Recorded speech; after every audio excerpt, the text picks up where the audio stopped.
नमस्कार दोस्तों, कैसे हैं आप। मेरा नाम निशांत स्वराज हुआ और आप देख रहे हैं रोजगार का जुगाड़ चैनल।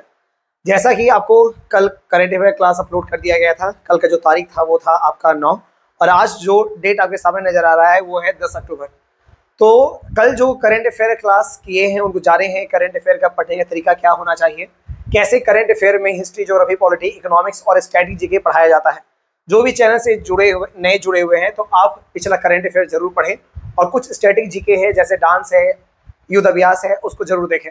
तो समय को बर्बाद ना करते हुए आज का करंट अफेयर स्टार्ट करते हैं और आज करंट अफेयर भी उतना ही मजेदार होगा जितना कल मजेदार था। आज भी करंट अफेयर में हम हिस्ट्री, ज्योग्राफी, पॉलिटी, इकोनॉमिक्स को जानने की कोशिश करेंगे ताकि आपका जो समझ है वो करंट अफेयर के अलावा भी और सब सब्जेक्ट में भी आगे बढ़ सकते हैं। तो स्टार्ट करते हैं आज का करंट अफेयर। तो अगर पहला सवाल देखिएगा, नमो जय विविधता। आपको पता है सर, नमो जो है वो शॉर्ट फॉर्म है किसका? नरेंद्र मोदी का। नरेंद्र मोदी का जो शॉर्ट फॉर्म है, भारत के प्रधानमंत्री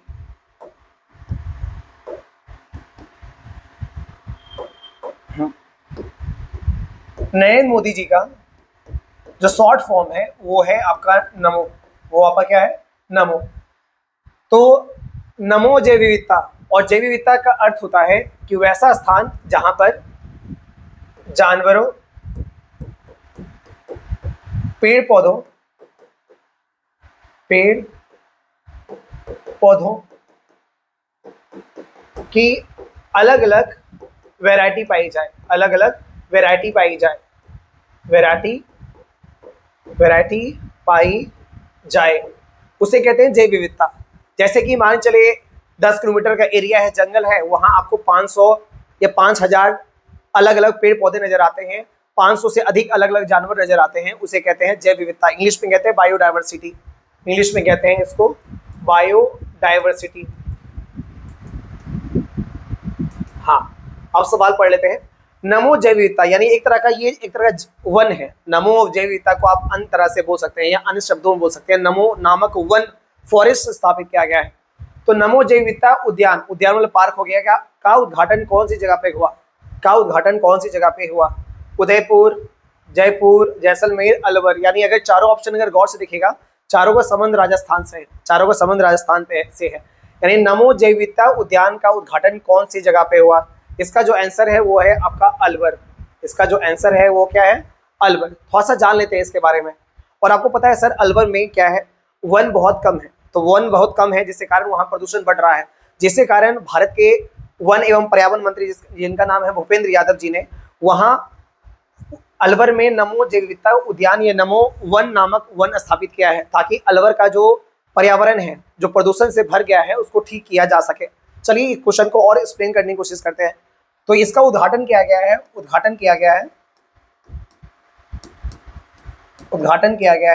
भारत के वन एवं जलवायु परिवर्तन मंत्री भूपेंद्र यादव के द्वारा इसका उद्घाटन किया गया था। और इसी का अन्य नाम क्या है? नमो वन। आप इंग्लिश में बोल सकते हैं नमो फॉरेस्ट। तो प्रधानमंत्री के नाम पे है, यानी सवाल पूछने का चांसेस तो बहुत ज्यादा है। तो नरेंद्र मोदी के नाम पे एक स्टेडियम भी है अहमदाबाद, जो कि एग्जाम में उस समय आया था, जब वो उस समय दुनिया का सबसे बड़ा स्टेडियम बन के तैयार हुआ था। उसी तरह ये भी क्वेश्चन आने की संभावना है कि हाल ही में नमो वन का उद्घाटन किस राज्य में हुआ? अगर होगा तो राजस्थान होगा। अगर कहाँ पे हुआ, राजस्थान किस जिला में हुआ, तो आपको क्या बोलना है? अलवर बोलना है। तो इसका अन्य नाम क्या है? नमो वन। और किस उद्देश्य से किया गया था? ताकि अलवर में प्रदूषण का समस्या क्या किया जाए? कम किया जा सके। क्योंकि जैव विविधता में 500 5000 से अधिक अलग अलग तरह का पेड़ पौधा लगाया जाएगा, तो उससे जो ऑक्सीजन निकलेगा वो इंसान के लिए क्या होगा? लाभदायक होगा। क्योंकि इंसान के लिए जो जरूरी है वो क्या है? ऑक्सीजन। और हम लोग जो छोड़ते हैं कार्बन डाइऑक्साइड, वो लेता कौन है? पेड़ पौधा ही लेता है। यानी अगर इंसान कार्बन डाइऑक्साइड छोड़ता है, तो अगर पेड़ पौधा ही नहीं रहेगा तो लेगा कौन? तो वायुमंडल में भर जाएगा, और वायुमंडल से क्या होता है? गर्म हो जाता है। इसी को हम लोग बोलते हैं ग्रीन हाउस इफेक्ट। इसी को क्या बोलते हैं? ग्रीन हरित प्रभाव इसको हम बोलते हैं। तो आपको जानना है कि विश्व का सर्वाधिक जैव विविधता विविधता पाई जो जाती है, संसार का सर्वाधिक जैव विविधता पाई जाती है, वो है अमेजन वर्षा वन। वर्षा वन इंग्लिश में कहते हैं अमेजन रेन फॉरेस्ट, और आपको ये पता है ये है ब्राजील में। ये कहाँ है? ब्राजील में। तो अगर अभी आप प्रीवियस देखिएगा तो वहां लिखेगा कि विश्व का सर्वाधिक जैव विविधता का अर्थ आपको समझ में आ गया, जहां पर बहुत तरह तरह के पेड़ पौधे जानवर पाए जाते हैं उसको कहते हैं जैव विविधता। तो विश्व का सर्वाधिक जैव विविधता कहाँ पाया जाता है? अमेजन वर्षा वन। और आपको पता है सर अमेजन जो है सर्वाधिक किस देश में बहती है? वो ब्राजील में ही बहती है। इसलिए अगर देश पूछे तो आंसर है ब्राजील। और विश्व का सर्वाधिक जैव विविधता अगर नदी से नाम आ रहा है तो अमेजन वर्षा वन कहा जाता है सर। विश्व का फेफड़ा कहा जाता है। यहाँ विश्व का 25% जो ऑक्सीजन है वो रिलीज करता है कौन? अमेजन वर्षा वन। इसीलिए अमेजन वर्षा वन का अन्य नाम जो है वो है विश्व का फेफड़ा। विश्व का फेफड़ा कहा जाता है, लंग्स ऑफ द वर्ल्ड कहा जाता है, लंग्स ऑफ द वर्ल्ड कहा जाता है। यानी दुनिया में अगर एक स्थान से सर्वाधिक ऑक्सीजन रिलीज होता है तो वो है अमेजन वर्षा वन। वर्षा इसलिए नाम पड़ा क्योंकि यहाँ दिन में आपका धूप रहेगा और रात में क्या रहेगा? वर्षा रहेगा, और विषुवत रेखा के पास है तो इसीलिए इसका अन्य नाम है अमेजन वर्षा वन। तो विश्व में सर्वाधिक जैव विविधता कहाँ पाई जाती है? अमेजन वर्षा वन में पाई जाती है। अगर देश का नाम बोले तो ब्राजील बोलना है, अगर विश्व का फेफड़ा बोले किसी कहा जाता है तो इसका भी आंसर क्या होगा? अमेजन वर्षा वन। तो चलिए अब तो यहाँ विश्व का बात आया, अब थोड़ा भारत के बारे में जान लेते हैं। भारत का सर्वाधिक जैव विविधता, भारत का सर्वाधिक जैव विविधता। बहुत सारे जो स्टूडेंट होंगे जो ये वीडियो देख रहे होंगे उसको ये आंसर पता होगा, क्योंकि railway, SSC, Bihar SSC, Bihar CGL teacher के एग्जाम में सब में ये सवाल आ चुका है कि भारत में सर्वाधिक जैव विविधता किस स्थान में देखने को मिल सकता है। तो इसका जो आंसर है वो आपका है पश्चिमी घाट। इसका जो आंसर है वो है आपका पश्चिमी घाट। पश्चिमी घाट मतलब जैसे महाराष्ट्र हो गया, महाराष्ट्र हो गया, आपका कर्नाटक हो गया, आपका केरल हो गया, ये सब जो राज्य आते हैं ना ये सब आते हैं पश्चिमी घाट में। ये सब कहाँ आते हैं? पश्चिमी घाट में। तो भारत का सर्वाधिक जैव विविधता वाला स्थान कौन है? वो है पश्चिमी घाट। और यार सर जैव विविधता का नाम इंग्लिश में कहते हैं हॉट स्पॉट। क्या बोलते हैं? हॉट स्पॉट बोलते हैं। हॉट स्पॉट कहने का तात्पर्य क्या है? जहाँ पर जानवरों के, पेड़ पौधे के रहने का सबसे उत्तम स्थान हो उसे यहाँ पर कहते हैं हॉट स्पॉट। तो भारत का सर्वाधिक जैव विविधता कहाँ देखने को मिलेगा? वो मिलेगा आपको पश्चिमी घाट में। पश्चिमी घाट किस किस राज्य को मिला के कहते हैं? महाराष्ट्र है, कर्नाटक है, केरल है, और कर्नाटक के बाद, महाराष्ट्र के बाद हमारा गोवा भी आ जाता है कहाँ? पश्चिमी घाट में। और विश्व का सर्वाधिक जैव विविधता कहाँ है? अमेजन वर्षा वन में, जिसे विश्व का फेफड़ा भी कहते हैं। हाँ, तो उम्मीद करते हैं ये सवाल का डिस्कशन आपको समझ में आया होगा। नमो जैव विविधता, और नमो जैव विविधता का अन्य नाम क्या है? आपका नमो वन है अन्य नाम। का उद्घाटन कौन सी जगह पे हुआ? अलवर में किया। और किस नेता ने किया? तो यहाँ पर लिखा हुआ है कि उद्घाटन किया गया है भारत के वन एवं जलवायु परिवर्तन मंत्री, जिसका नाम क्या है? भूपेंद्र यादव। और इसका नाम क्या है? नमो वन। तो चलिए, तो उम्मीद करते हैं इसका डिस्कशन आपको समझ में आया होगा। अब हम बढ़ते हैं दूसरे क्वेश्चन की ओर। आराम से दूसरा नंबर क्वेश्चन देखें। इसका पीडीएफ आपको भेज दिया जाएगा, आपको टेंशन लेने की जरूरत नहीं है। अब पीडीएफ भेज दिया ही गया है आपको। भारतीय वायुसेना दिवस, बहुत अच्छा सवाल है सर। देश के गौरव है हमारे तीनों सेनाएं। तो भारतीय वायुसेना अगर इंग्लिश में कहा जाए तो Indian air force day, Indian air force दिवस कब मनाया जाता है? तो इसका जो सही आंसर है वो है 8 अक्टूबर। इसका जो सही आंसर है वो है 8 अक्टूबर। अब सवाल आता है सर 8 अक्टूबर को ही क्यों मनाया जाता है? तो चलिए हम जानते हैं इसका इतिहास। इसका इतिहास हम जानते हैं। किसका? भारतीय वायुसेना का। तो अगर हम भारतीय वायुसेना का स्थापना दिवस पढ़ लेते हैं, या स्थापना कब हुआ था ये पढ़ लेते हैं, तो इसका आंसर हमको अपने आप मिल जाएगा।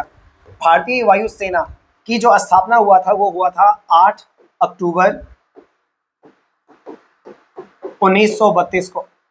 8 अक्टूबर 1932 को हुआ था भारतीय वायुसेना, यानी अंग्रेज के द्वारा किया गया था। आपको पता है सर, भारत की जो सरकार बनी वो 15 अगस्त 1947 के बाद बनी थी। इसलिए भारतीय वायुसेना जो 1932 में स्थापित किया गया था वो अंग्रेज के द्वारा ही स्थापित किया गया था। और उस समय 1932 में भारतीय वायुसेना का नाम था रॉयल इंडियन एयरफोर्स नाम था। यानी अभी केवल इंडियन एयरफोर्स कहते हैं, उस समय क्या था? रॉयल। रॉयल मतलब हो गया शाही, क्योंकि इंग्लैंड में राजा महाराजा चलते थे, इसीलिए नाम इसका रॉयल आगे लग गया था।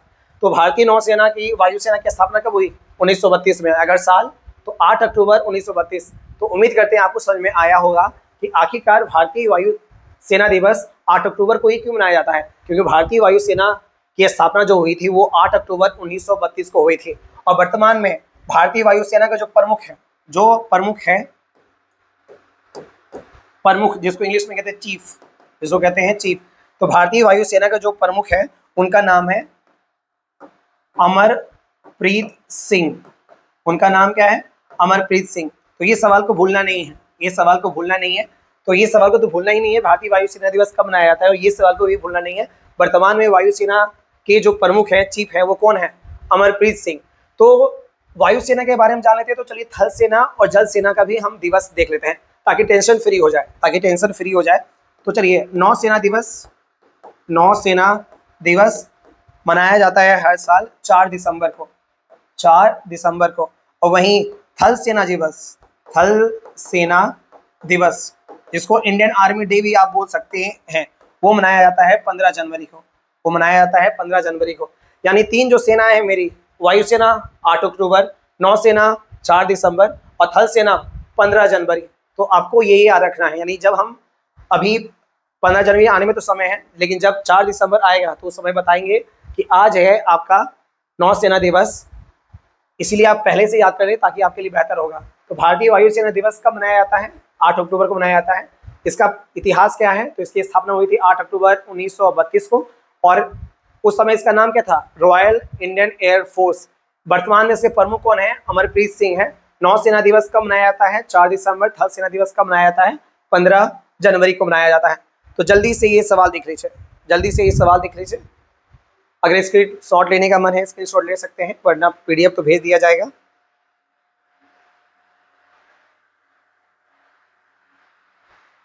चलिए अब हम आगे बढ़ते हैं। हाँ, विश्व डाक दिवस कब मनाया जाता है? वर्ल्ड पोस्ट डे, अगर इंग्लिश में बोला जाए तो वर्ल्ड पोस्ट डे कब मनाया जाता है? तो अभी इससे पहले हमने क्या पढ़ा सर? भारतीय वायुसेना दिवस कब था? आंसर 8 अगस्त। और भारतीय डाक दिवस का आंसर जो है वो है आपका है 9 अगस्त। वो जो आंसर है वो आपका क्या है? 9 अगस्त आंसर है। तो याद करना आसान है कि नौसेना बोलेगा तो 8 और डाक सेवा बोलेगा तो क्या बोलना है? 9 बोलना है। तो भारतीय डाक दिवस मनाया जाता है 9 अक्टूबर को। इंडियन वर्ल्ड पोस्ट डे मनाया जाता है 9 अक्टूबर को। अब जानते हैं इसका इतिहास। आखिरकार 9 अक्टूबर को क्यों मनाया जाता है? 9 अक्टूबर क्यों मनाया जाता है? इसका उद्देश्य क्या है? आखिरकार इसका उद्देश्य क्या है? आपको पता है सर, अब जीमेल का जमाना आ गया, फेसबुक व्हाट्सएप मैसेज का जमाना आ गया, तो अब पोस्ट ऑफिस का प्रयोग बहुत कम उद्देश्य में किया जाता है, कभी कम मौके में किया जाता है। इसीलिए लोगों में जागरूकता फैलाने के लिए हर साल मनाया जाता है विश्व डाक दिवस। कब? 9 अक्टूबर को। इतिहास जान लेते हैं। 9 अक्टूबर 1984 में स्विट्जरलैंड के बर्न नामक शहर में, आपको पता है स्विट्जरलैंड की राजधानी, भले आपका स्विट्जरलैंड का सबसे बड़ा शहर भले जिनेवा है, लेकिन राजधानी जो है वो स्विट्जरलैंड में क्या है? बर्न है। स्विट्जरलैंड के बर्न शहर में यूनिवर्सल पोस्टल यूनियन की स्थापना की गई थी। ये क्या है? एक संगठन है सर। ये विश्व में जितना भी डाक है उसको कंट्रोल करने के लिए एक संगठन है। जैसे यूएनओ एक संगठन है, WHO स्वास्थ्य से संबंधित संगठन है, उसी तरह जितना भी पोस्ट ऑफिस है विश्व का, उसको नियंत्रण करने के लिए, उसको कंट्रोल करने के लिए एक संगठन है जिसका नाम है यूनिवर्सल पोस्टल यूनियन। इसको शॉर्ट में UPU भी बोलते हैं। इसकी स्थापना कब हुई थी? 9 अक्टूबर 1984 में। 9 अक्टूबर 1984 में, थोड़ा सा गलती हो गया, मिस्टेक हो गया, 9 अक्टूबर नहीं होगा, इसका होगा 1874, क्योंकि 1984 तो बहुत नज़दीक हो जाता है। तो यूनिवर्सल पोस्टल यूनियन की जो स्थापना हुआ था वो हुआ था 9 अक्टूबर 1984 को। इसीलिए 9 अक्टूबर को हर साल मनाया जाता है विश्व डाक दिवस। और याद है सर, यूनिवर्सल पोस्टल यूनियन कब बना था?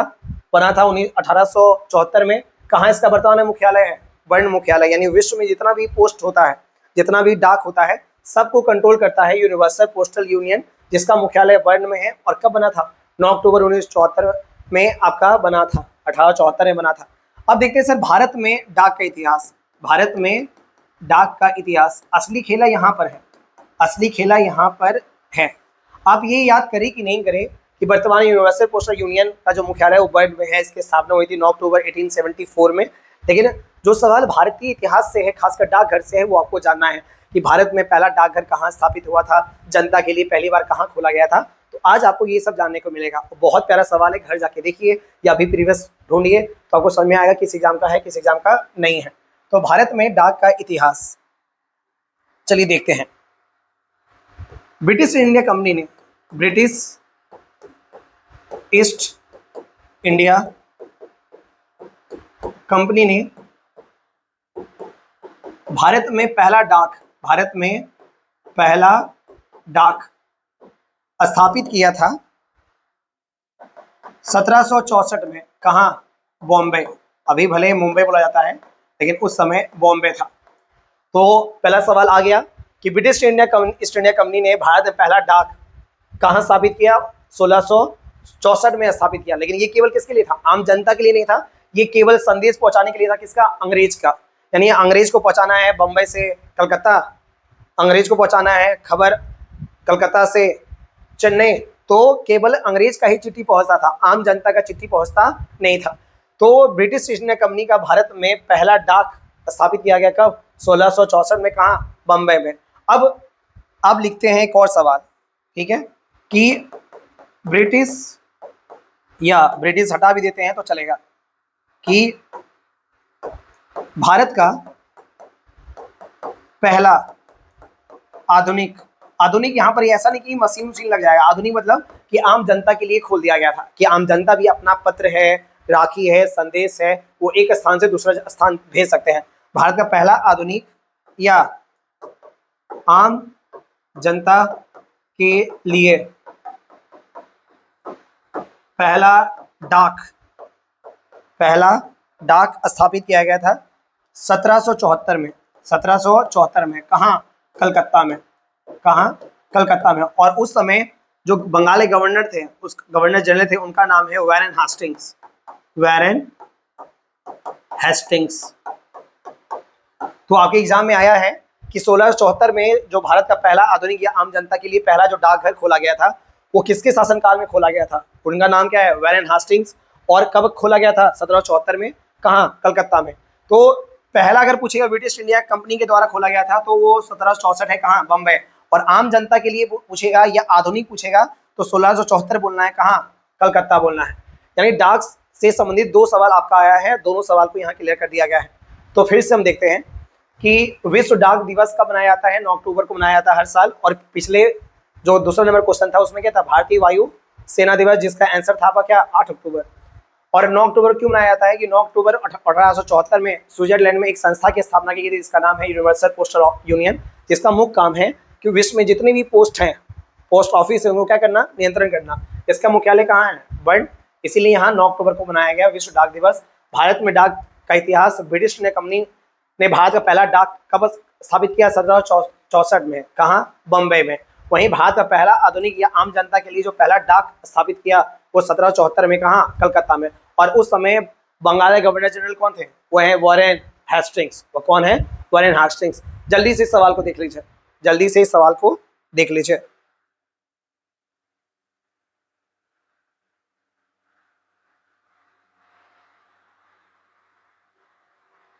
हाँ, तब हम आगे बढ़ते हैं। 68वां राष्ट्रमंडल संसदीय सम्मेलन 2025 का आयोजन कहाँ किया जाएगा? ठीक है, 68वां राष्ट्रमंडल संसदीय सम्मेलन 2025 का आयोजन कहाँ किया जाएगा? अब देखिए सर, एक तो पढ़ने का तरीका क्या है करंट अफेयर, एक तो इसको आप रट लीजिए कि इसका जो आंसर है वो ब्रिज टाउन है। सवाल समझ में आया नहीं आया कोई फर्क नहीं पड़ता है, बच्चा इसको रटेगा, चाहे वो कहीं से भी पढ़े, कितना मिलियन सब्सक्राइबर है कोई फर्क नहीं पड़ता है, बच्चा इसको रटेगा।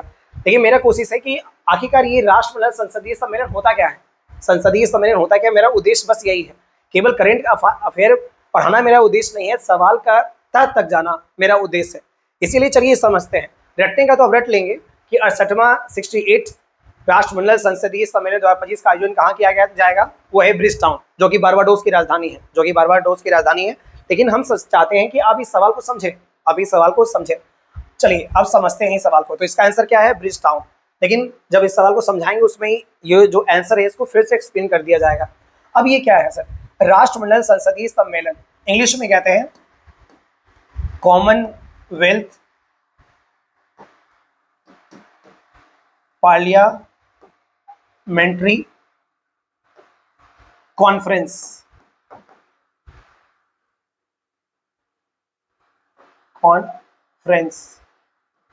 इसको शॉर्ट में कहते हैं CPC। अब ये जो कॉमनवेल्थ जो है ना, या हिंदी में कहते हैं राष्ट्रमंडल, तो आपको पता है कि राष्ट्रमंडल या कॉमनवेल्थ का अर्थ क्या होता है। तो वैसा देश जो कभी ब्रिटेन से आजाद हुआ है या उसका मित्र है, उसका एक मित्र है, तो इंग्लैंड ने क्या किया, वैसा देश जो इंग्लैंड से आजाद हुआ है, जैसे भारत है, श्रीलंका है, कनाडा है, ये सब किससे आजाद हुआ, ब्रिटेन से। ऑस्ट्रेलिया किससे आजाद हुआ, ब्रिटेन से। तो अंग्रेजों ने या ब्रिटेन के प्रधानमंत्री ने सोचा कि क्यों ना एक संगठन बनाया जाए, और संगठन में वो देश रहेंगे जो कभी ना कभी ब्रिटेन से संबंध रखते थे या वर्तमान में ब्रिटेन का संबंध उससे काफी दोस्ताना है। तो इस तरह इसकी स्थापना हुई, और वर्तमान में जो राष्ट्रमंडल देश हैं उनकी कुल संख्या जो है वो है 56, उनकी कुल संख्या जो है वो है 56।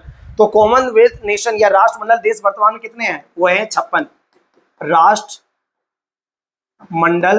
देश।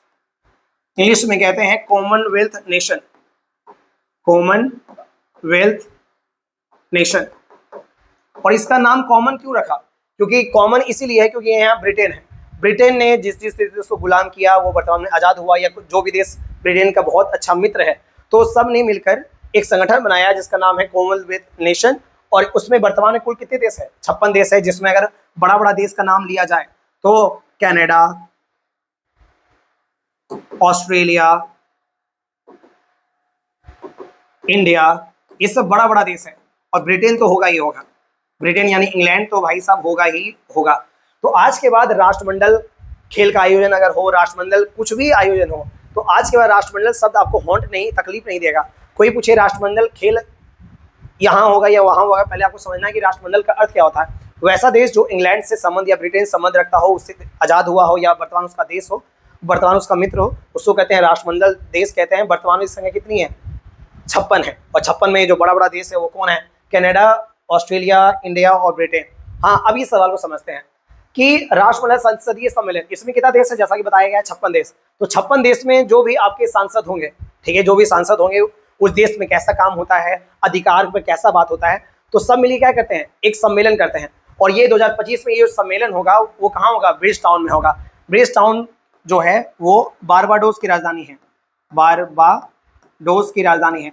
बारबाडोस जो है वो आपका कैरेबियन सागर में पड़ता है, कैरेबियन सागर में पड़ता है। एक छोटा सा प्यारा सा एक आइलैंड है, एक देश है जिसका नाम है बारबाडोस, और बारबाडोस की राजधानी क्या है, ब्रिज टाउन है। और इस बार राष्ट्रमंडलीय संसदीय सम्मेलन 2025 का जो आयोजन होगा कहाँ होगा, ब्रिज टाउन में होगा। और ब्रिज टाउन किस देश की राजधानी है, बारबाडोस की राजधानी है। किस समुद्री किनारे है, कैरेबियन सागर के समुद्री किनारे है। हाँ, तो इसमें कौन भाग लेते हैं सर, इसमें भाग लेते हैं जो भारत के प्रमुख सांसद हैं, ताकि वो दूसरे देश में जो सांसद प्रक्रिया है, लोकसभा है, राज्यसभा है, दूसरे देश में कैसे काम होता है, कैसे काम नहीं होता है, जनता की बातों कैसे रखा जाता है, कैसे रखा नहीं जाता है, वो वहां पर लोग सीखते हैं आपस में 56 देश मिलकर। अब और कि 2025 में जो आयोजन हो रहा है इसका भारतीय नेतृत्वकर्ता कौन है, भारतीय नेतृत्वकर्ता कौन है, वो है ओम बिरला। वो कौन है, ओम बिरला।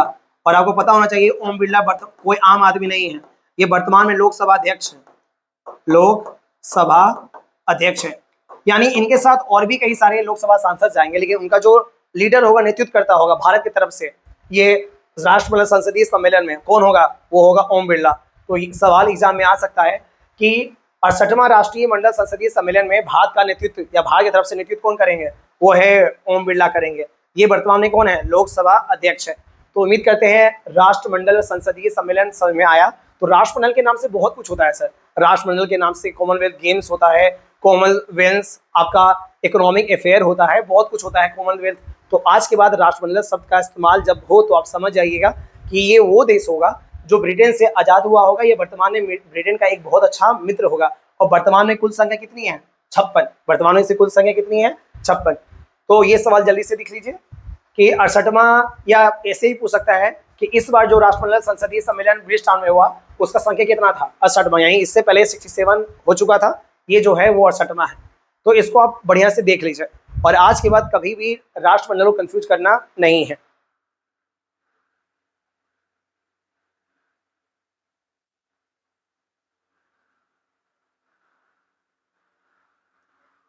चलिए अब हम आगे बढ़ते हैं। हाँ, माझे घर योजना हाल ही में किस राज्य ने लॉन्च किया है? बड़ा प्यारा सवाल है। कौन योजना है? माझे घर। थोड़ा सा नाम यूनिक है क्योंकि ये जो भाषा है वो है कोंकणी, यानी हिंदी नहीं है, ना ही मराठी, ये कौन है? कोंकणी। अगर कोंकणी अगर हम बोल दिए कि जो माझे जो है वो होता है मेरा, जैसे हम लोग बोलते हैं ना मेरा या हमारा, तो यहाँ माझे जो शब्द है अगर हिंदी में अनुवाद किया जाए तो माझे मतलब होता है मेरा, और माझे जो शब्द है वो कोंकणी है। तो बताइए सर, कोंकणी भाषा किस इकलौती राज्य बोली जाती है? वो है आंसर गोवा। गोवा की जो भाषा है, राजभाषा है, वो कौन है? कोंकणी है। इकलौती जो राज्य है जहाँ पर कोंकणी बोली जाती है वो है गोवा। कुछ छोटी बड़ी मात्रा में तो महाराष्ट्र में बोली जाती है, लेकिन ऐसा नहीं है, जो मूल रूप से जिस राज्य में है वही राज्य में हम लिखते हैं। तो कोंकणी भाषा बोली जाती है गोवा, यानी इसका जो आंसर होगा वो होगा आपका गोवा। माझे घर योजना हाल ही में किस राज्य ने लॉन्च किया है? वो है गोवा में। अब सवाल आता है कि माझे घर योजना है क्या? माझे घर योजना क्या है? तो समझते हैं सर। जैसा कि आपको पता है सर, गोवा में पुर्तगाली का राज था। गोवा में क्या था? पुर्तगालियों का राज था। पुर्तगालियों का राज था, का शासन था। तो वहां कई सारे ऐसे घर हैं जिनका जो जमीन का जो मालिकाना हक जो है वो है सरकार। क्या है? सरकार, यानी सरकारी भूमि में घर बना दिया गया है। कब से बना है? तो 100 साल, 150 साल, 250 साल, 50 साल, 60 साल से सरकारी घर है, यानी सरकारी जो जमीन है उसी पर आम जनता ने क्या किया? वहां बना दिया, क्योंकि वहां जो गोवा का जो जमीन है पुर्तगाली बेचते नहीं थे। पुर्तगाली कहना था कि यहाँ जितना भी जमीन है सब पुर्तगाल का है, इसीलिए आपको कोई भी आम जनता को यहाँ बसने देंगे नहीं। तो आम जनता ने क्या किया? जो पुर्तगाली जो सरकार है उसी पर क्या किया? घर बनाना स्टार्ट कर दिया। यानी अभी जो वर्तमान में गोवा का आधा जो घर है वो किस भूमि पर है? सरकारी भूमि पर है। किस भूमि पर है? सरकारी भूमि पर है। तो उनको हमेशा डर लगता है कि भाई सरकारी भूमि पर सरकार छीन लेगा। इसीलिए भारत के जो गृह मंत्री है अमित शाह जी गोवा में दौरा किए और कौन सा योजना लॉन्च की है? माझे घर योजना। इसका तात्पर्य क्या है? जिनका भी घर सरकारी भूमि पर है उनको घबराने की जरूरत नहीं है, वो रजिस्ट्रेशन करा ले, पंजीकरण करा ले। पंजीकरण कराने के बाद ये घर जो है वो आपका हो जाएगा। ये घर किसका हो जाएगा? ये घर आपका हो जाएगा। लेकिन टर्म कंडीशन ये है कि ये जो सरकारी भूमि पे जो जमीन या घर बना होना चाहिए 2014 के पहले का होना चाहिए। 2014 के पहले का होना चाहिए। यानी माने चले 2019 में हम सरकारी भूमि पर क्या किए? गोवा के सरकारी भूमि पर क्या किए? घर बना लिए। तो क्या माझे घर के तहत हमको घर मिलेगा? वो घर मिलेगा नहीं, वो अवैध मान लिया जाएगा, वहाँ हमको हटा दिया जाएगा। क्योंकि नियम बनाया गया था माझे घर योजना में कि आपका जो घर होना चाहिए वो कितना साल से पुराना होना चाहिए? 2014 से पुराना होना चाहिए, यानी आप बोल सकते हैं 11 साल। अगर वर्तमान में तुलना किया जाए तो 11 साल पुराना होना चाहिए। तो यही है माझे घर योजना। तो यहाँ घर नहीं दिया जा रहा है सर। आमतौर पर अब बच्चा जैसे हम आपकी जगह पे रहते तो माझे घर योजना का संबंध है गोवा, तो क्या समझते हैं? तो माझे घर योजना तुक्का अगर माना तो यही बोलते हैं कि गोवा की सरकार ने जो गरीब है, जो दलित है, जो रोजगार जिनको नहीं मिला है, उनको हर घर वो क्या देगा? हर इंसान को या हर परिवार को एक घर देगा। जबकि यहाँ पर ऐसा नहीं है। यहाँ पर ये नियम बनाया गया है कि जो जिनका भी घर सरकारी भूमि पर है और 2014 से पहले बनाया गया है, आप रजिस्ट्रेशन कराइए, अपना आधार कार्ड लाइए, वो घर आज से क्या होगा? आपका हो जाएगा। तो बहुत महत्वाकांक्षी योजना था। लगभग गोवा के 20 से 30% जो जनसंख्या है उसको राहत मिला इस योजना के कारण। तो बहुत अच्छा योजना है माझे घर योजना। कहाँ? गोवा। और आपको पता है सर, गोवा पे कब्जा किसका था? पुर्तगाली का था। कब से कब तक? 1510 से लेकर 1961 तक। इतना लंबा साल तक शासन था। किस पर? गोवा पे। गोवा पे इतना साल तक शासन था। पुर्तगाली ने जो गोवा को छोड़ा वो छोड़ा 19 दिसंबर 1961 में। और किस ऑपरेशन के तहत? ऑपरेशन विजय। ऑपरेशन विजय। क्योंकि पुर्तगाली जो है गोवा को छोड़ने के लिए तैयार ही नहीं थे। तो जवाहरलाल नेहरू ने कहा कि अब अंतिम उपाय है युद्ध का, तो युद्ध करेंगे और पुर्तगाली को गोवा से हटा देंगे। तो 19 दिसंबर 1961 को ऑपरेशन विजय के द्वारा गोवा भारत में शामिल हुआ। गोवा कहाँ शामिल हुआ? गोवा भारत में शामिल हुआ। भारत में शामिल हुआ। और राज्य कब बनाया गया? राज्य बनाया गया आपका 30 मई 1987 को। अब भारत कितवां राज्य बना? 25वां राज्य बना। यानी जब 19 दिसंबर 1961 को पुर्तगाली से भारत सरकार ने छीना था तो उस समय गोवा को केंद्र शासित प्रदेश बनाया था। लेकिन आपको पता है सर, वर्तमान में गोवा जो है वो केंद्र शासित प्रदेश नहीं है, एक पूर्ण राज्य है, यानी राज्य है। तो गोवा को आखिरकार राज्य कब बनाया गया? वो है 30 मई 1987 को। और ये भारत का कितवां राज्य था? ये भारत का 25वां राज्य था। ये भारत का 25वां राज्य था। तो पुर्तगालियों ने गोवा पे कब्जा कब किया?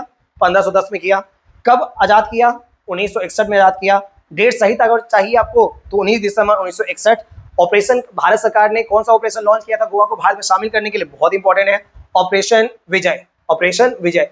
चलिए गोवा के बारे में और हम जान लेते हैं। गोवा के बारे में थोड़ा सा और हम जान लेते हैं। तो गोवा की कब भारत में मिला और कब राज्य बना, ये तो आपको समझ में आ गया। ये तो आपको समझ में आ गया। गोवा की राजधानी जो है वो है पणजी। राजधानी जो है वो आपका है पणजी है, इतना तो आपको पता होना चाहिए, पणजी है। इसकी जो सीएम है, मुख्यमंत्री जो है वो है डॉक्टर प्रमोद सावंत। डॉक्टर प्रमोद सावंत ये है। और आपको जान के बहुत आश्चर्यचकित होगा सर कि गोवा में एक चर्च है। गोवा में क्या है? एक बहुत प्राचीन चर्च है। गोवा में एक बहुत प्राचीन चर्च है जिसका नाम है, बड़ा यूनिक नाम है, नाम पढ़ लेते हैं, basilica, basilica of Bom Jesus. ये चर्च है, गोवा में ये चर्च का नाम है। अब इसका चर्च का इतिहास क्या है कि भारत पुर्तगाली का एक पादरी था जिनका नाम था, पुर्तगाली का एक पादरी था जिनका नाम था Saint Francis Xavier. Saint Francis Xavier. इन्होंने क्या किया? ये पुर्तगाली का एक क्या था? पादरी था जो ईसाई धर्म का प्रचार प्रसार करता था। कौन? सेंट फ्रांसिस जेवियर ने क्या किया था? पुर्तगाल से भारत आया था, भारत में बड़ी मात्रा में धर्मांतरण कराया था, यानी लोगों को हिंदू मुस्लिम से ईसाई धर्म में प्रेरित करने के लिए लोगों को बातें, ईसा मसीह का जो संदेश वो पहुंचाता था। चाइना में गया, आपका इंडोनेशिया में गया, बड़ी मात्रा में वहां धर्मांतर कराया। और जब ये मरे थे, जब ये मरे थे तो इनके शरीर को कहाँ, किस चर्च में डाल दिया गया? बेसिलिका ऑफ बॉम जीसस में डाल दिया गया। और आपको पता है इनकी मृत्यु कब हुई थी? इनकी मृत्यु हुई थी 1562 में। इनकी जो मृत्यु हुई थी वो हुई थी 1562 में। तो सोचिए, तो सेंट फ्रांसिस जेवियर की मृत्यु 1562 में हुई थी। इनके जो पार्थिव शरीर है उसको किस चर्च में डाल दिया गया था? बेसिलिका और बॉम ऑफ बॉम जीसस जो कि गोवा में है, यहाँ डाल दिया गया था। कहा जाता है सर अभी भी ये जो शरीर है वो कहाँ पर है? सुरक्षित है, बेसिलिका ऑफ बॉम जीसस में सुरक्षित है। हर 10 साल में इनका शरीर को निकाला जाता है आम जनता के लिए। तो सोचिए कितना यूनिक है, 400 से भी अधिक साल हो गया है, हर 10 साल में इनके शरीर को बाहर निकाला जाता है आम जनता को दर्शन करने के लिए। तो बहुत फेमस है सर। और इसी के कारण बेसिलिका ऑफ बॉम जीसस को, अब जगह तो यहाँ नहीं है तो यहाँ पर लिख देते हैं, बेसिलिका बॉम जीसस को 1987 में 1986 में विश्व विरासत स्थल घोषित किया गया है। विश्व विरासत स्थल घोषित किया गया है। इंग्लिश में कहते हैं world heritage site. World heritage site. तो याद रखना है सर कि बेसिलिका ऑफ बॉम जीसस, ये जो चर्च है वो कहाँ है? गोवा में है। ठीक है। विश्व विरासत स्थल इसे कब घोषित किया गया? 1986 में। और क्यों किया गया आपको समझ में आ रहा है? तो ये तो मेरे लिए भी इंटरेस्टिंग था, जब इसके बारे में पढ़े तो हम भी थोड़ा सा शौक हो गए कि 400 साल से अधिक हो गया है।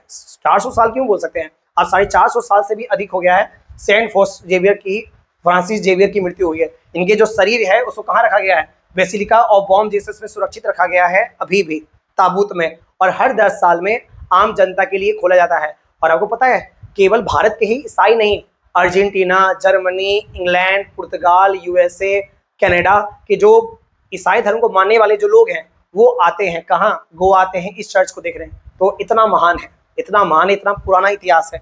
इसीलिए 1986 में इसे वर्ल्ड हेरिटेज साइट घोषित किया गया है। तो गोवा में बेसिलिका ऑफ जीसस को विश्व विरासत स्थल कब घोषित किया गया है? 1986 में।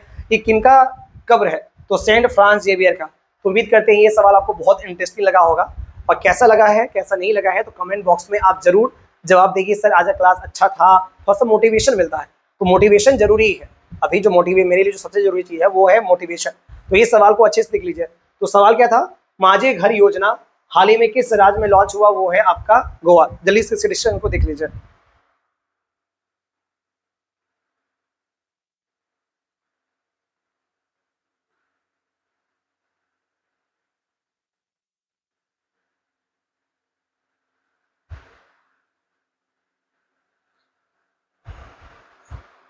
चलिए, तो उम्मीद करते हैं ये सवाल समझ में आया होगा। अब हम बढ़ते हैं आगे। हाँ, अब आया विश्व पैरा एथलेटिक्स चैंपियनशिप। पैरा मतलब होता है सर, देखिए एथलेटिक्स तो समझ में आ गया कि उसमें भाग दौड़ होगा, लंबी कूद होगा, हाई जंप होगा, लॉन्ग जंप होगा, भाला फेंक होगा, जो भी आपका फील्ड में होता है, जो भी आपका फील्ड ट्रैक एंड फील्ड में होता है उसको कहते हैं एथलेटिक। जैसे आपका बैडमिंटन वो एक जगह पर होता है तो उसको हम नहीं कह सकते हैं एथलेटिक, उसे कहेंगे जिसमें आपका शारीरिक लगता है, आपको दौड़ लगता है, ऊंची कूद है आपका, तो ये सब क्या है, एथलेटिक्स है। विश्व पैरा, पैरा मतलब हो गया जो शरीर के किसी ना किसी अंग से क्या होंगे, अपंग होंगे, उसको कहते हैं पैरा। तो विश्व पैरा एथलेटिक्स चैंपियनशिप में 2025 भारत में कुल कितने पदक जीते? ये सवाल बहुत अच्छा है सर, बहुत अच्छा सवाल है। कहा जाता है ये जो हुआ है विश्व पैरा एथलेटिक्स जो हुआ है वो नई दिल्ली में ही हुआ है, यानी भारत में ही हुआ है। और भारत ने अभी तक का, यानी इससे पहले जितना भी पैरा एथलेटिक्स में भाग लिया है भारत, अभी तक का सबसे सर्वश्रेष्ठ प्रदर्शन इस बार किया है, इस बार किया है। टोटल 22 पदक जीता है भारत ने, कुल मिला के कितना पदक जीता है, 22 पदक जीता है। ये बहुत बड़ी बात है सर, जो पिछला सभी रिकॉर्ड को तोड़ देता है। तो इस बार भारत का सर्वश्रेष्ठ प्रदर्शन है 22 पदक के साथ, जिसमें आपका 6 स्वर्ण है यानी गोल्ड मेडल है, आपका 9 रजत यानी सिल्वर मेडल है, और 7 कांस्य यानी ब्रॉन्ज मेडल है। और इस बार 22 पदक के साथ भारत का जो स्थान है वो है 10वां। हाँ, आपको लग सकता होगा कि 10वां है सर, लेकिन कोई बात नहीं सर, तो पहली बार इतना पदक तो जीता, 10वां स्थान है। धीरे धीरे करके, अब धीरे धीरे, रातों रात तो कोई चमत्कार तो नहीं होता है। भारत सरकार धीरे धीरे खेल पे ध्यान दिया जा रहा है, भारत सरकार के द्वारा बहुत सारा खेलो इंडिया योजना है, बहुत सारा यूथ खेलो इंडिया योजना है, तो कई सारे अवसर दिए जाता है वर्तमान में, जो पिछले 25 साल में 30 साल में उतना अवसर नहीं दिया जाता था, क्योंकि खेल का धीरे धीरे दुनिया में महत्व बढ़ रहा है। लोग खेल के द्वारा भी करोड़पति अरबपति बन रहे हैं, खासकर क्रिकेट के अलावा ये सब जो स्पोर्ट्स है, भारोत्तोलन है, जेवलिन थ्रो है, टेबल टेनिस है, बैडमिंटन है, इस सब का भी, चेस है, इस सब का महत्व धीरे धीरे बढ़ रहा है। तो विश्व पैरा एथलेटिक्स चैंपियनशिप में 2025 में भारत ने कितने पदक जीते? वो है आंसर है 22, उसका आंसर है 22। किस स्थान पे रहा? 10वां स्थान पे रहा। और 22 पदक में कौन कौन? 6 स्वर्ण पदक एग्जाम में आ सकता है कि 22 जीता, उसमें स्वर्ण पदक कितना? 6, रजत पदक कितना? 9, और कांस्य पदक कितना? 7। और यार है सर, प्रथम स्थान पे कौन रहा? जैसे भारत का स्थान है 10वां, तो उसी तरह प्रथम स्थान पे कौन सा देश रहा? थोड़ा यूनिक है इसका आंसर, थोड़ा सा यूनिक है इसका आंसर, वो है आपका ब्राजील। वो क्या है? ब्राजील रहा। ब्राजील ने कुल मिलाकर आपका 44 मेडल जीता, 44 मेडल जीता, जिसमें आपका 15 स्वर्ण पदक है, 20 रजत है, और 9 जो है वो कांस्य है। अगर तीनों को जोड़िएगा तो आपका आ जाएगा 44। तो प्रथम स्थान पे कौन रहा? ब्राजील रहा। चाइना दूसरा स्थान पे रहा। खैर, हमको चाइना से फिलहाल मतलब नहीं, क्योंकि प्रथम स्थान और भारत का स्थान जानना जरूरी है। तो भारत का सर्वश्रेष्ठ प्रदर्शन रहा 22 पदक के साथ, और स्थान कितना था पूरे विश्व में जितने देशों ने भाग लिया था वो है 10वां। जबकि प्रथम स्थान पे कौन था? ब्राजील। कुल कितना पदक जीता? 44। 44 में 15 स्वर्ण पदक, 22 रजत पदक और 9 कांस्य पदक। अब देखते क्या है, 6 पदक में जो 6 स्वर्ण पदक है, क्योंकि सर सबसे जो वैल्यू होता है वो क्या है? स्वर्ण पदक का है। तो 6 जो स्वर्ण पदक जीता वो कौन कौन खिलाड़ी जीता? वो कौन कौन खिलाड़ी जीता? तो ये हम देख लेते हैं वो कौन कौन खिलाड़ी जीता। और नाम जाना इसलिए भी जरूरी है क्योंकि 6 जो स्वर्ण पदक जीता है उसमें से एक जो है वो बिहार का है, और बिहार में किस जिला का है? तो जमुई जिला का है। तो गर्व होना चाहिए, जिला के हिसाब से तो नहीं, तो कम से कम राज्य के हिसाब से तो गर्व होना ही चाहिए कि वो क्या था, वो बिहारी था। तो 6 स्वर्ण पदक, और 6 स्वर्ण पदक कौन को जीता? चलिए हम देखते हैं सबका नाम। पहला शैलेश कुमार, शैलेश कुमार, इन्होंने हाई जंप में जीता, इन्होंने हाई जंप में जीता है, जिसको ऊंची कूद बोलते हैं। ये कहाँ के थे? बिहार के।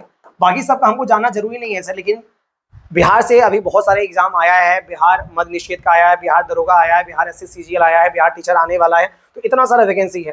तो एग्जाम में आ सकता है ना कि शैलेश कुमार का संबंध किस खेल से था? तो ऊंची कूद से था।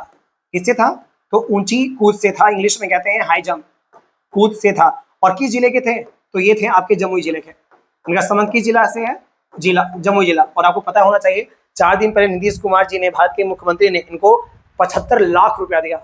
सोचिए सर, 75 लाख, 20-22 साल की उम्र में आपको मिल रहा है 75 लाख, प्लस आप जो स्वर्ण पदक जीते हैं वहां पर उसका तो पैसा अलग से मिला ही है, और आपको क्या मिला है? 75 लाख मिला है।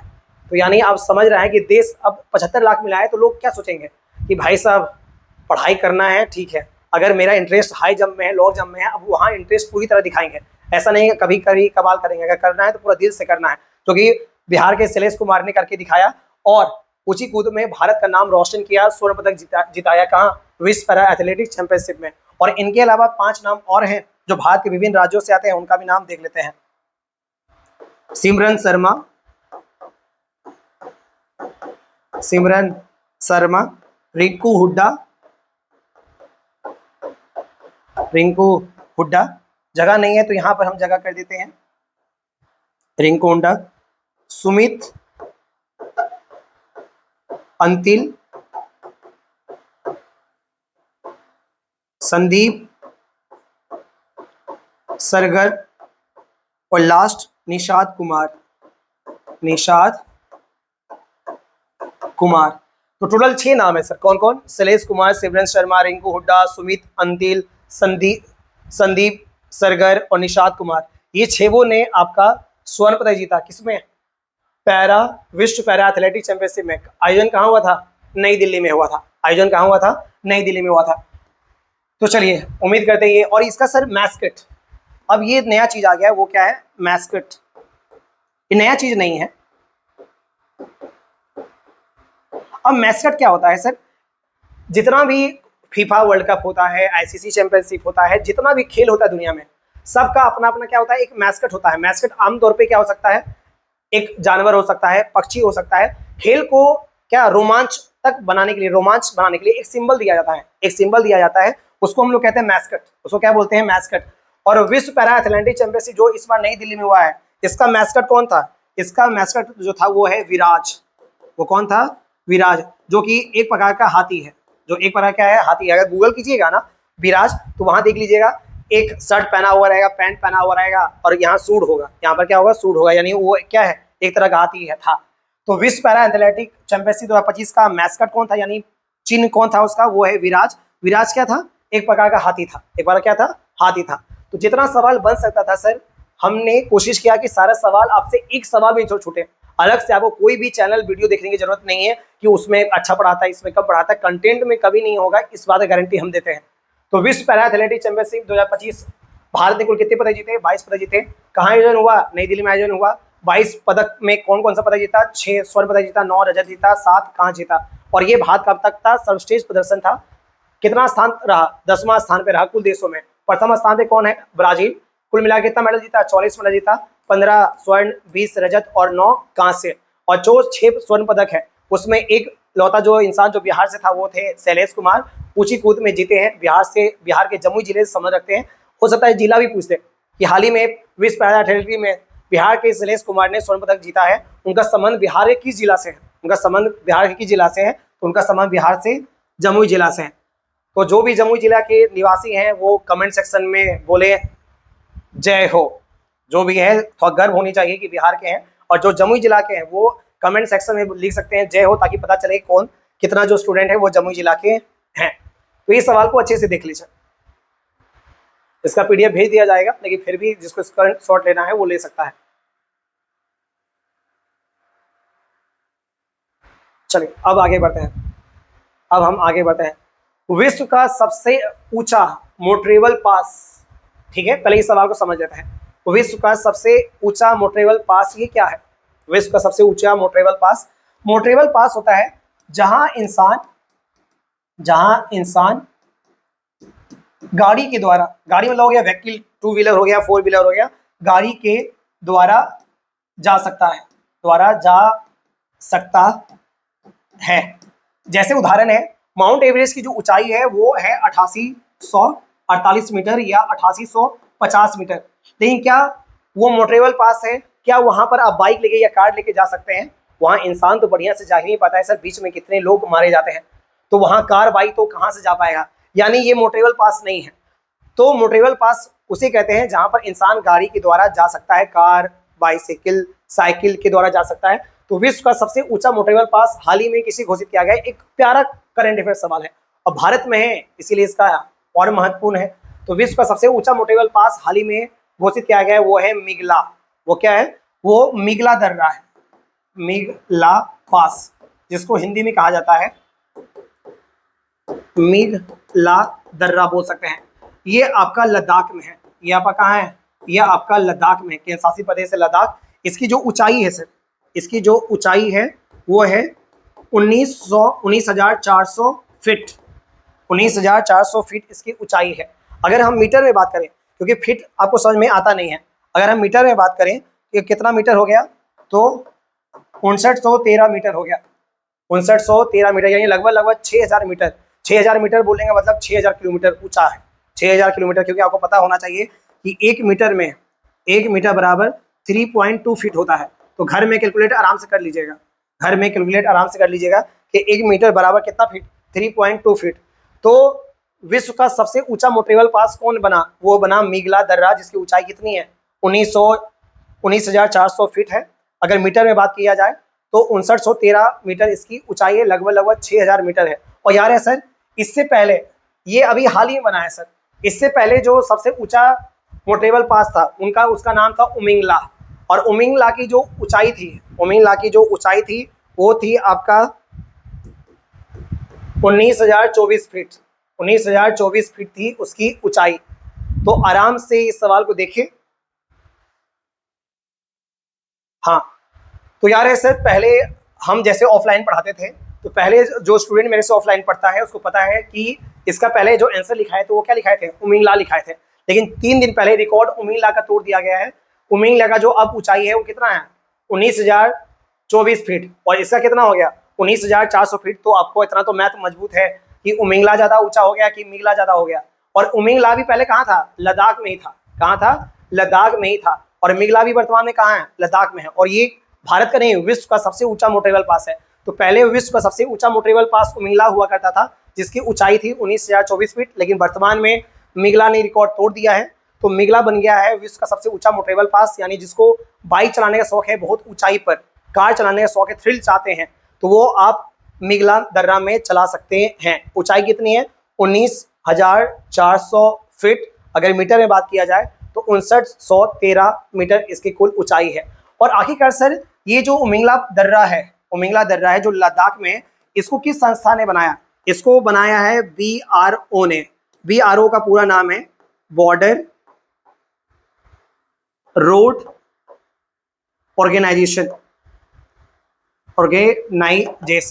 यानी भारत सीमा जिस जिस देश की टच करती है, जैसे आपका लद्दाख हो गया, सीमा टच करती है, नेपाल से टच करती है, पाकिस्तान से टच करती है, वहीं हिमाचल प्रदेश नेपाल से टच करता है, आपका उत्तराखंड चाइना से टच करता है, हिमाचल प्रदेश चाइना से टच करता है। तो वैसा जो भी राज्य जो विदेशी फॉरेन देशों से टच करता है, वहां पे जो सड़क बनाने का काम करता है वो कौन करता है, ब्रू करता है। ब्रो इसका शॉर्ट नाम है, पूरा नाम है बॉर्डर रोड ऑर्गेनाइजेशन।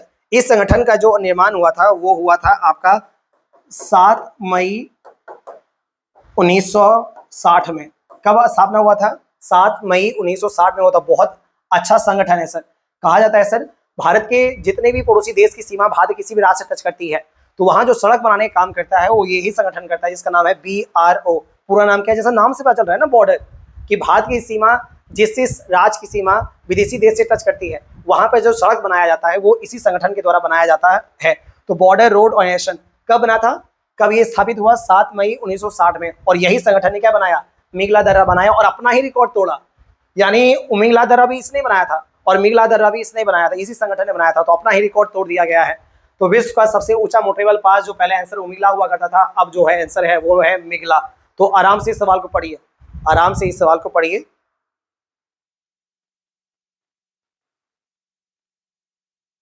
हाँ, अब आते हैं हम अगला सवाल, ये आखिरी सवाल है।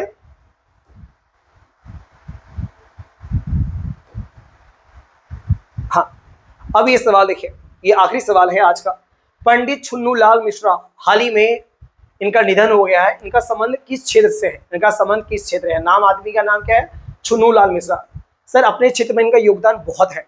जिस तरह क्रिकेट में आपका सचिन तेंदुलकर है, आपका दौड़ में आपका उसेन बोल्ट है, वहीं टेबल टेनिस में आपका बत्रा मैडम है, वहीं अगर आपका देखा जाए टेनिस में जो है रोजर फेडरर है, फुटबॉल में मेसी है, रोनाल्डो। उसी तरह शास्त्रीय गायन में, क्लासिकल सिंगिंग में इनका जो योगदान है वो अद्वितीय है।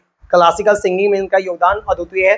पंडित छुन्नू लाल मिश्रा जो वर्तमान में हम लोग के बीच नहीं है, इनका हाल ही में निधन होने का संबंध किस क्षेत्र से था, उनका जो संबंध था वो था शास्त्रीय गायन से। यानी ये क्लासिकल सिंगर थे, क्लासिकल सिंगर थे। क्लासिकल सिंगर थे।